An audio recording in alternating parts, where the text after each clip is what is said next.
He thought he won the divorce, until I picked up the phone and called my cousin, the one with the angelic smile and claws sharp enough to rip egos to shreds. Sounds like a TV drama, right? No. This is real life. A man strutted out of the courtroom like he had just scored the ultimate win over his ex-wife. The money. The house. The kids. Bargaining chips. And me. I was left standing there. Speechless, devastated, humiliated, but not done. What he didn't see coming was the ace up my sleeve, my cousin. The one everyone in my family respects. And fears. She's not the kind of lawyer who grandstands or yells in court. She's the type who listens quietly, then surgically dismantles you with one precise, brutal argument. When I told her everything, the lies, the manipulation, the assets he tried to hide, the emotional threats wrapped in legalese, she didn't flinch. She just made one call. And that's when everything began to unravel for him. Welcome to Judgy Tales, where real stories meet real drama, and justice isn't just an idea, it's a reckoning. This is not your typical, let's all be civil kind of channel.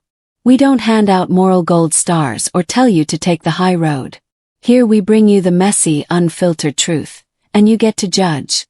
Every week, Judgy Tales delivers stories that make you go, wait, this actually happened?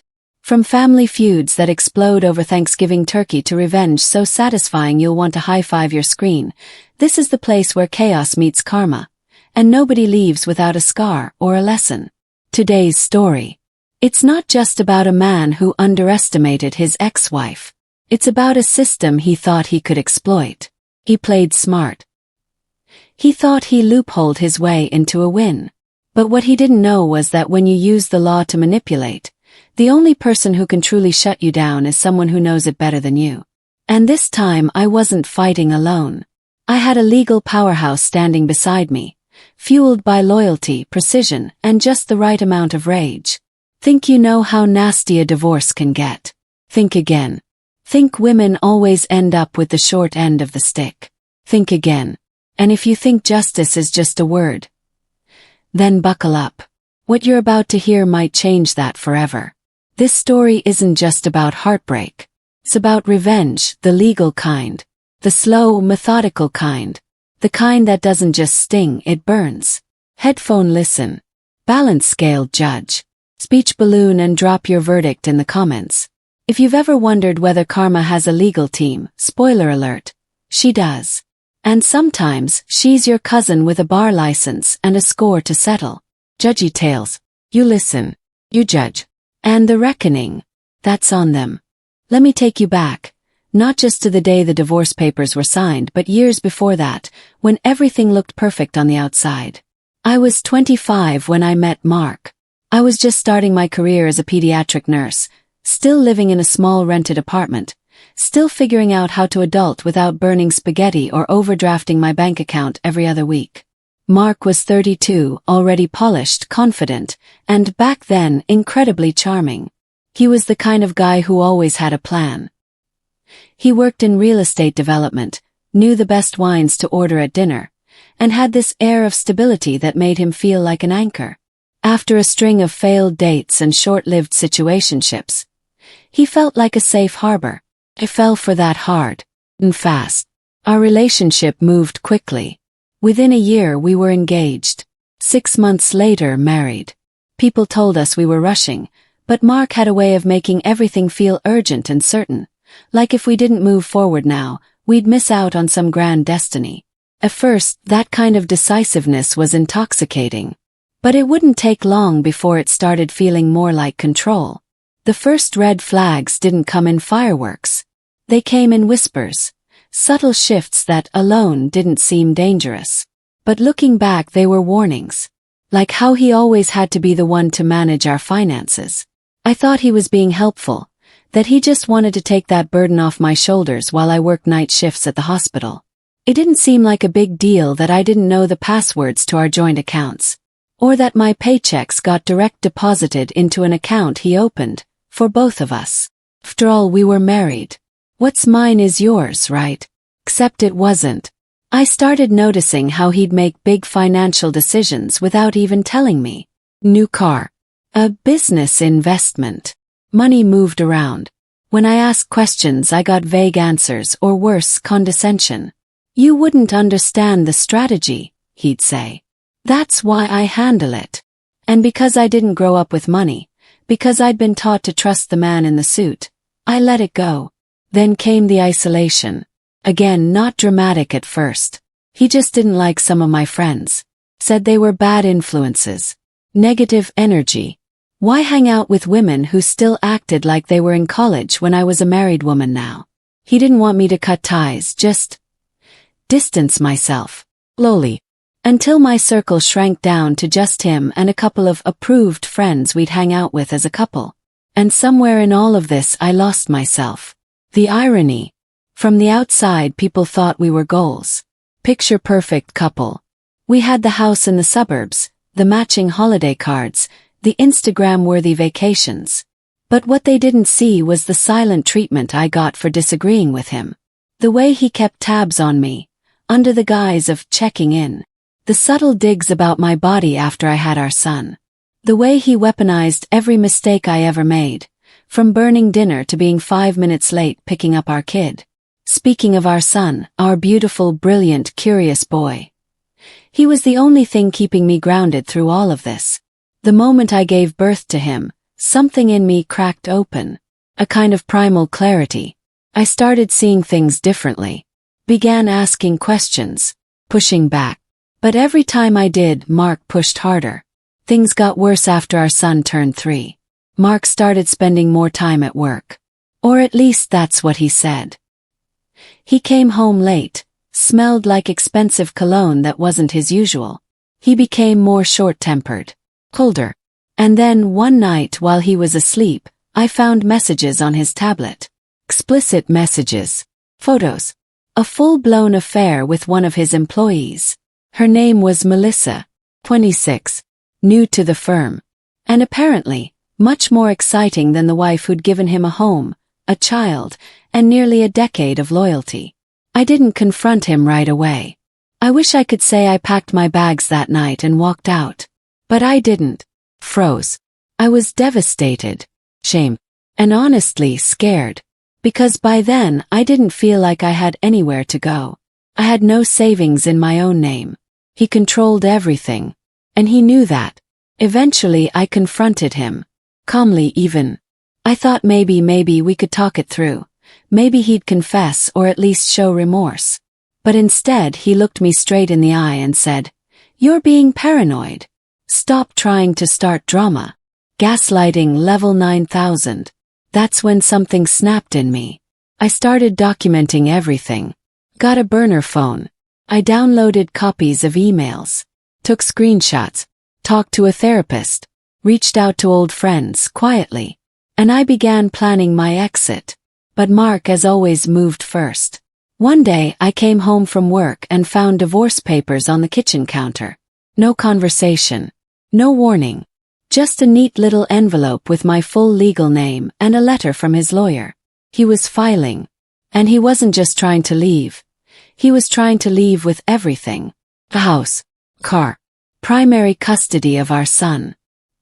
He claimed I was emotionally unstable, citing cherry-picked text messages taken out of context.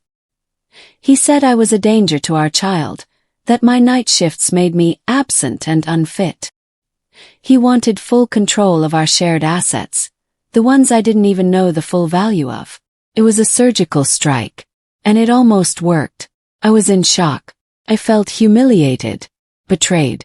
And I didn't have a clue what to do next. I couldn't afford a high-powered attorney. I didn't know how to fight a man who'd been planning this like a hostile takeover. I didn't even know where all our money was. I felt like I was already defeated. But then, I remembered someone. My cousin Olivia. She and I had grown up close, but life had pulled us in different directions. She went off to law school, became a family law attorney in another state, and built a reputation for being relentless in court. The kind of woman who could stare down a judge without blinking and dismantle a narcissist with nothing but facts and a smile. We hadn't talked in over a year. But I called her. I didn't even cry on the phone. I just laid it all out. Every detail. Every piece of evidence I had. Every way he had manipulated the situation. And she listened, quietly. Then she said 8 words I'll never forget. "You're not crazy. And we're going to fight." She couldn't represent me directly due to licensing laws, but she could coach me. She connected me with a shark of an attorney in my state, someone who owed her a favor. She helped me build a strategy. She walked me through depositions, filings, custody hearings. She taught me how to stay calm when Mark tried to provoke me in front of mediators. She helped me expose his financial manipulation, including hidden accounts and business expenses that were really gifts for his mistress. She coached me through every chess move, while Mark thought I was still playing checkers. And slowly, piece by piece, I rebuilt my case. I showed that I was the primary caregiver, that I had been kept in the dark financially, that I had never been unstable, only isolated and emotionally abused. And once the court saw the evidence, the game changed. But that's the turning point, and I'll save it for the next part of the story. For now, just know this. He thought he could dismantle me, that I'd roll over and accept whatever scraps he threw my way. But what he didn't count on was that behind every quiet, obedient wife is a woman who remembers who she is, and a cousin who knows exactly how to make the law bleed for justice. There's something terrifying about realizing that the person you built your life with isn't just leaving you, they're trying to erase you. After Mark served me those divorce papers like a corporate memo, cold, impersonal, and absolutely strategic, I went numb. But numbness doesn't last. Calcifies into something sharper. Rage. And beneath that, resolve. I wasn't just fighting for a house or a car. I was fighting for my dignity, for my son, for a voice in a marriage where I'd been silenced for years. But Mark, he was thriving in the chaos. He treated the divorce like a hostile takeover, not just of assets but of my reputation. It started with subtle digs in his legal filings, phrases like emotionally erratic, unavailable mother, and financially dependent. That last one hit me like a freight train. I had been financially dependent because he made sure I was. Then came the custody play. He filed for full custody, full, not joint, not even primary, full, with the claim that my night shifts as a nurse made me unfit to provide a stable environment. This, coming from a man who barely knew what time our son's bedtime was, who forgot parent-teacher conferences and pawned off drop-off duties to his assistant. But he was smart. He didn't frame it as neglect. He framed it as concern. And that's where the manipulation got surgical. He started showing up to school early, chatting up teachers like he'd been the one packing lunches every day. He joined the PDA, donated money, smiled for pictures, the whole single dad routine. And I was still in shock, still scrambling to find a lawyer to figure out where our finances stood, to even understand how to defend myself. Meanwhile, he was building a narrative. I was the unstable wife, crumbling under pressure, emotionally unhinged, the classic hysterical woman trope dressed in legalese. And to my horror, it was working. Friends we had known for years began pulling away. Some of them, women I'd confided in. They started liking his posts on Instagram. You know the type. A picture of him and our son at the park with a caption, "Trying to do right by my boy. He deserves a peaceful home." Peaceful. This man weaponized my postpartum depression, mocked me for seeing a therapist, and locked me out of our joint savings. But sure, go ahead and play the hero, Mark. And then came the financial gut punch. My lawyer, the one Olivia helped me get, finally got access to some of our accounts. What we found, Mark had been slowly siphoning money out of our joint funds for months, hiding it in business accounts, real estate holding companies, trusts. Some of them weren't even in his name. He'd funneled nearly $90,000 into a shell LLC that was tied to Melissa. Yes, her, the mistress. He was preparing for this split long before I knew it was coming. He was trying to leave me with nothing. And he nearly succeeded. The mortgage was under his name, even though I'd paid half from my paychecks. The car was leased through his company. Technically, company property. The savings account that held the down payment from my inheritance. closed, transferred, reallocated. Everything I thought was shared was already gone. That was the moment I realized. This wasn't just a man trying to move on. This was an execution. But Mark made one mistake. He underestimated who I had in my corner. Olivia, my cousin, wasn't just some lawyer giving me advice over wine. She was a strategist. And now she was invested. Personally. When I told her about the LLCs, she didn't flinch. She opened her laptop, logged into LexisNexis, and started digging. Within an hour, she had a list of properties, accounts, and business names Mark had quietly attached himself to over the years. He's been playing a long con, she said. But now we play chess. So we moved in silence. I didn't confront him. I didn't rage or cry. I let him believe I was crumbling.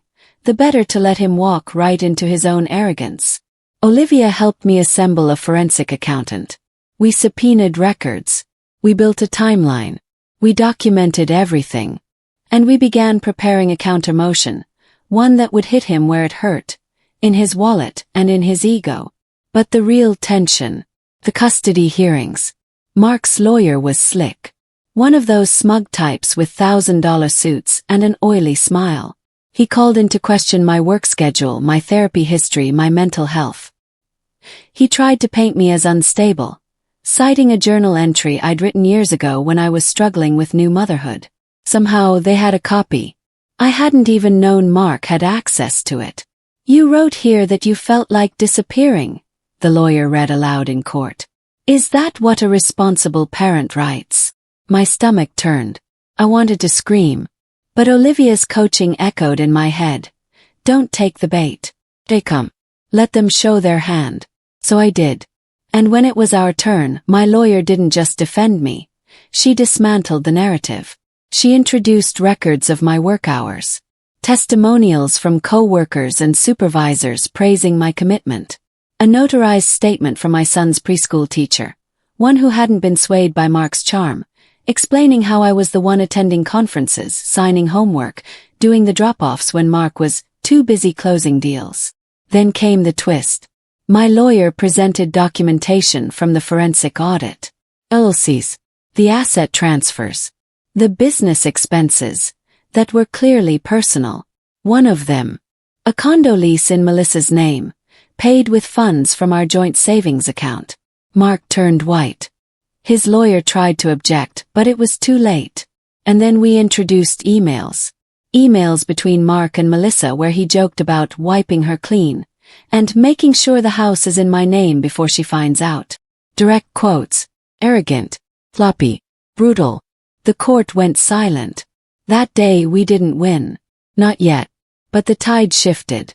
The judge saw through the act. The narrative cracked. And for the first time Mark looked nervous. But the tension wasn't over. Because narcissists don't just back down. They retaliate. A week later, CPS showed up at my door. An anonymous tip claimed my home was unsafe. That I left my son alone for hours. That I was mentally unstable. I knew exactly who sent it. But I kept my composure. I invited them in. Showed them the fridge full of groceries, the spotless playroom, the stack of schoolwork I'd done with my son the night before. They left without issue. But the stress. It was nuclear. Mark was playing dirty. And he was willing to burn everything just to win. But I had one more card left. Final escalation. One that Olivia had been preparing for weeks. A motion for sanctions. In simple terms. We were calling out his bad faith tactics. The financial fraud. The emotional manipulation. The false CPS report. And we weren't just asking for a fair split anymore. We were asking the court to punish him. Mark, once so smug, was now cornered. His charm couldn't save him. His money trail was exposed. His mistress had lawyered up. And the court had started looking at him like the problem, not me. This wasn't just a battle anymore. It was war. And I was done playing nice. There's a moment in every battle when the tide doesn't just turn. It snaps. Until then I was on defense. Dodging bullets. Protecting what little I had left. I was the wounded one. The humiliated one. The woman clawing back scraps of her life while my ex danced around the courtroom like he was auditioning for a Rolex commercial. But on the day of the pre-trial hearing, the one that would determine if we'd go to court or settle, something shifted. It wasn't just the paperwork. It wasn't just my lawyer's composure or the judge's raised eyebrow as he flipped through pages of financial records. It was me. I stopped shaking. I stopped apologizing. I sat down in that chair, across from the man who had tried to reduce me to a cautionary tale, and I remembered who the hell I was. But let me walk you through how the twist happened. The exact moment everything he built started to fall. We had just filed the motion for sanctions, a legal punch to the throat that accused Mark of financial fraud, emotional manipulation, and making knowingly false claims during the custody proceedings. That alone was enough to shake him. But what he didn't know was that Olivia and I had something else up our sleeves, something even his high-priced legal team hadn't seen coming. For months, Olivia had been coaching me to act calm, quiet, unthreatening. Let him underestimate you, she said. Let him think he's already won. That's how you get close enough to gut him clean.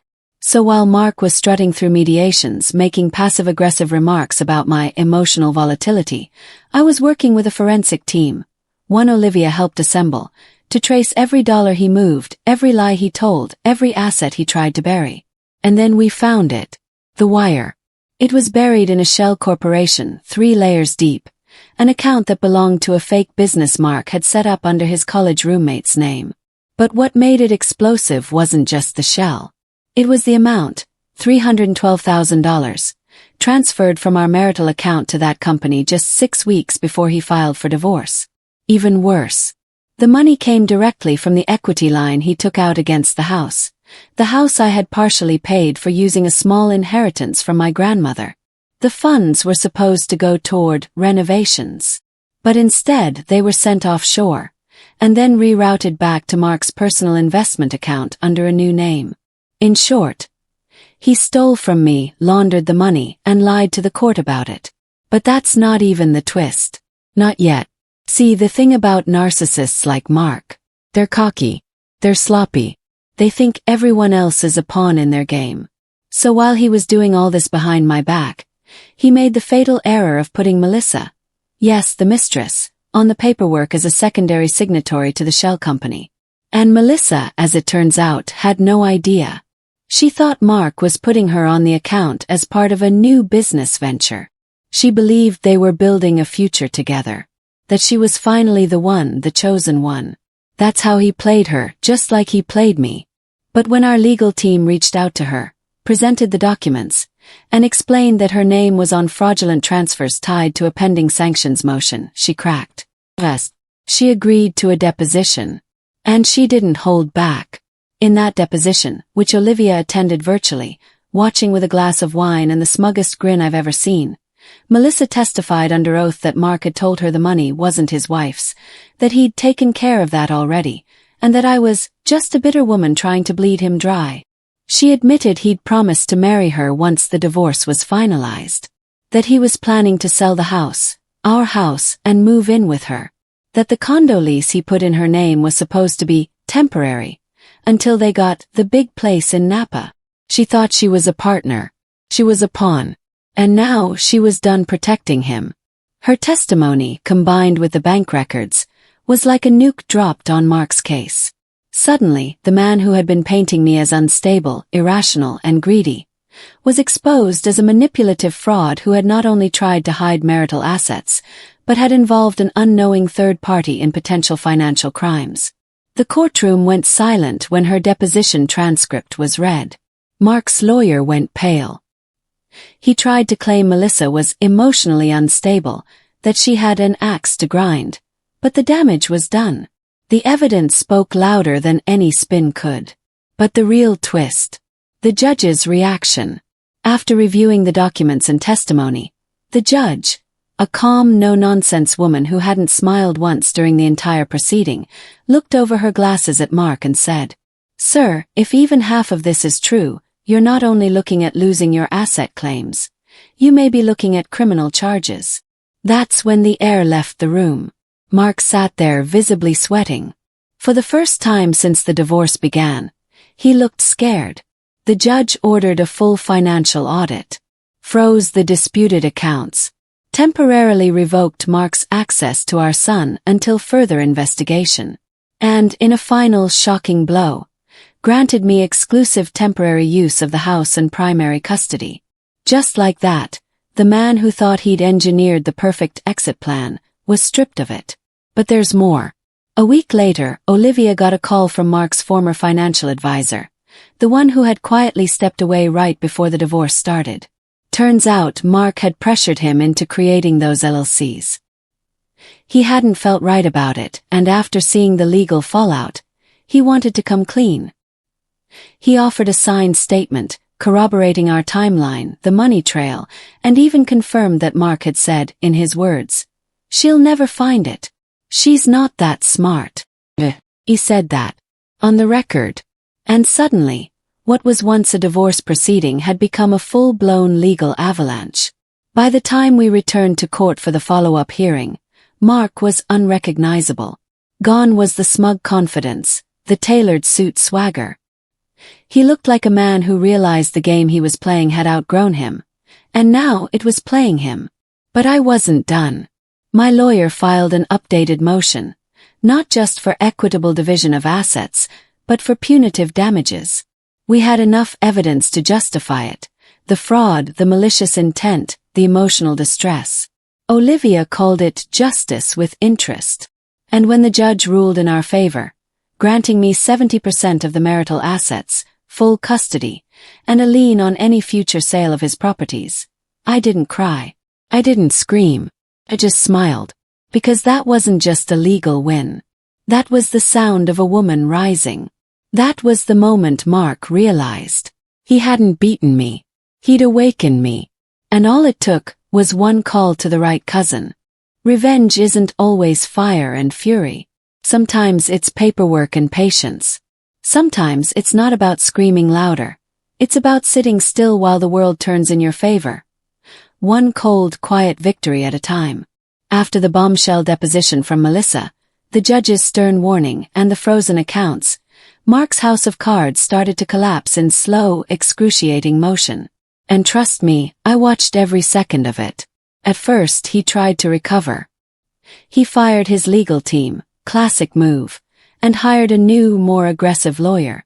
One of those guys with a podcast, a YouTube channel, and the kind of confidence that only exists in men who've never once been told no. They came in hot, barking about countersuits and malicious prosecution, trying to intimidate my team with threat letters and aggressive filings. But Olivia had warned me. "This is his death roll," she said.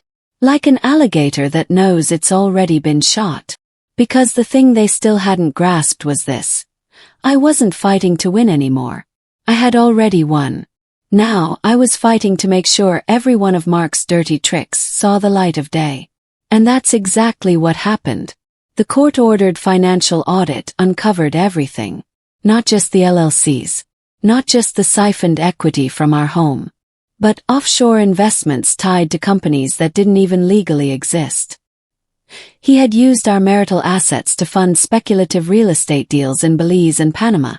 Shady ventures with falsified contracts and forged investor names. Oh, and guess what? Some of the documents bore my forged signature. You know what forging a spouse's signature on financial documents is called? Fraud. You know what happens when you do that and get caught in a court-supervised audit? Criminal investigation. My lawyer filed a motion to refer Mark to the district attorney's office, and the court granted it. Mark, once playing the dashing divorcee in his power suits, was now officially being investigated for felony financial fraud. And that wasn't even the worst part. Because now the IRS got involved. Turns out, in trying to hide money from me, he'd also failed to properly disclose it to them. He hadn't paid taxes on several of the business expenses he had claimed. Between the offshore transfers, the hidden income, and the misused company funds, Mark was now facing a $127,000 tax liability. And the best part? He couldn't blame me, because I had ironclad proof that I'd been kept in the dark the entire time. But let's pause. Because revenge isn't just about numbers. It's about watching a man who thought he held the world in his hands slowly realize he's not even holding the pen anymore. Mark lost primary custody. That was already a blow. But then, after CPS reviewed the false report he filed against me, and connected it to a known custody tactic, they reopened their investigation. Not on me. On him. Filing a knowingly false report to gain leverage in family court. That's parental alienation. And the family court judge did not take that lightly. As a result, his visitation was changed to supervised only, pending further review. And that every other weekend dream he had. Just like his ability to control the narrative. But my favorite part. The house. The house I had loved. Built memories in. The one he tried to keep. By refinancing it behind my back, draining the equity, and pretending I didn't matter. The judge ruled that because he'd committed equity fraud, and used the money for personal gain, he forfeited all claim to it. Every tile. Every window. Every damn doorknob. It was now mine. Right. But I didn't keep it. No, I sold it. At a profit. And I used that money to do something I hadn't been able to do in over a decade. Start over on my terms. I bought a home closer to my parents. Enrolled my son in a better school. Took a vacation with Olivia to the Amalfi Coast, where we drank too much wine, laughed until we cried, and toasted to the kind of justice that doesn't just restore. It rebuilds. Meanwhile, Mark. Well, his luck didn't just run out. It tripped, hit its head on the pavement, and rolled into traffic. His firm, the development company where he'd been riding high as VP of acquisitions, found out about the audit and the pending fraud charges. They didn't even wait for the court to act. He was fired. Publicly. Quietly scrubbed from the company website. His LinkedIn bio changed from real estate executive to seeking new opportunities in a single day. Just like that, the world he built on lies crumbled into dust. His mistress, Melissa, blocked him, deleted their photos, and issued a sworn statement to avoid any association with his legal mess. Word around the grapevine is she moved to Denver and got engaged to someone else within the year. Honestly, good for her. We were both pawns, the only difference is I got the last move. But let's talk about the most satisfying part. His reputation. Mark had always been about image. To friends, to family, to business associates. He was the smart one. Planner. The man who had it all together. But now he was the guy who lost his job, his home, custody of his son, and his respect. All because he tried to outplay a woman he thought was too emotional to fight back. And I didn't fight back by screaming. I didn't slash tires or write cryptic Facebook posts. I fought with evidence, with patience, and with a cousin who knew that justice isn't always about what's fair. It's about what's earned. Olivia and I still laugh about it sometimes. You know, she said over brunch a few months later. He probably still doesn't know where it all went wrong. I laughed. Oh, he knows. He just can't say it out loud. Because if he did, he'd have to admit the truth. That it wasn't the court that beat him. It wasn't the judge. It wasn't even me. It was the version of me he created in his head. The one who couldn't survive without him. The one too soft to fight back. The one he thought he could bury. But that woman, she never existed. The real me. She called her lawyer cousin. And together we buried him instead. The funny thing about endings is that they rarely feel like an explosion. There's no final boss music. No courtroom slow clap. No one hands you a gold trophy and says, "You made it." Instead, it happens in the quiet. It happens when you wake up one morning and realize the anxiety in your chest isn't there anymore. When your son runs into your room, laughing, hair a mess, dragging a toy dinosaur behind him, and you realize, for the first time in a long time, the sound doesn't trigger panic. Triggers joy. That's when you know it's over. Not just the legal battle. Not just the custody hearings. But the war for your identity. You win when you stop apologizing for your existence. You win when you realize that surviving wasn't the endgame. Reclaiming yourself was. After the dust settled and Mark's empire of arrogance collapsed under the weight of its own fraud, I didn't feel victorious in the way I thought I would. I didn't throw a party. I didn't post a victory selfie or blast Taylor Swift. I didn't even tell most people what had happened. Because the truth is, I didn't need the world to know I won. I just needed to know I did. But let me be honest, getting here came at a cost. I lost time. Years of my life spent shrinking myself to fit inside a version of love that was hollow. I lost friendships. Some who chose his side, others who were just too uncomfortable with the mess to stick around. I lost confidence in systems that were supposed to protect me. I lost money. Sleep. Parts of myself I'm still piecing back together.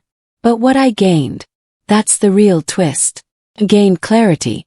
I gained the ability to say, without shame, that I was emotionally abused.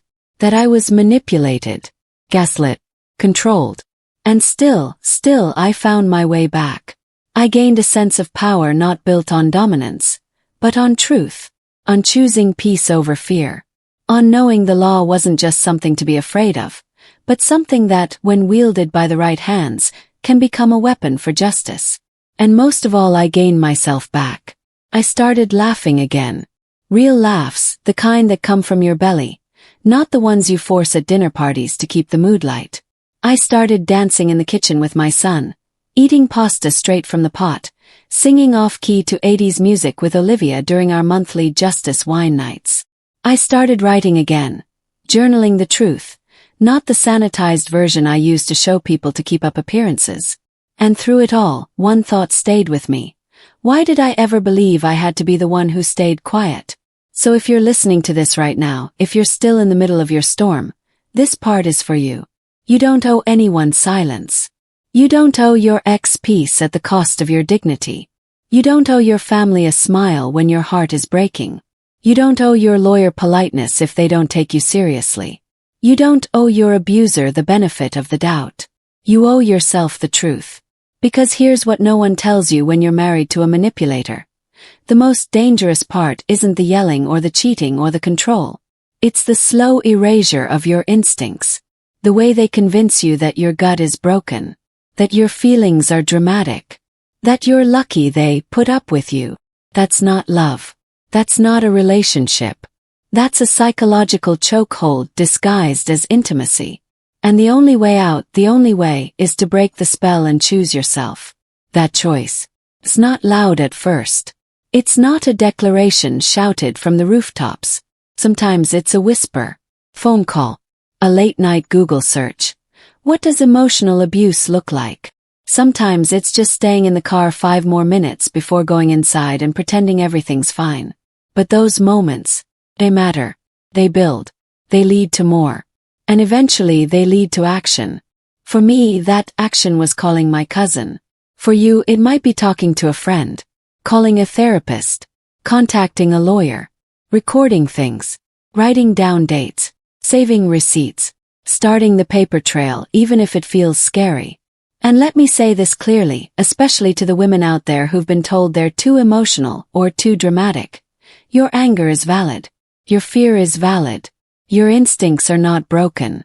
You're not crazy. You are being cornered. And your survival strategy is not weakness. It's wisdom. Mark thought he could destroy me because he believed I was alone. Because he mistook my silence for surrender. Because the world had trained him, and men like him, to think women are at their strongest only when they're being agreeable. But he was wrong. My silence was never surrender. It was strategy. And when I finally spoke, I didn't just speak. I roared. And I want you to roar too. Not because you want revenge.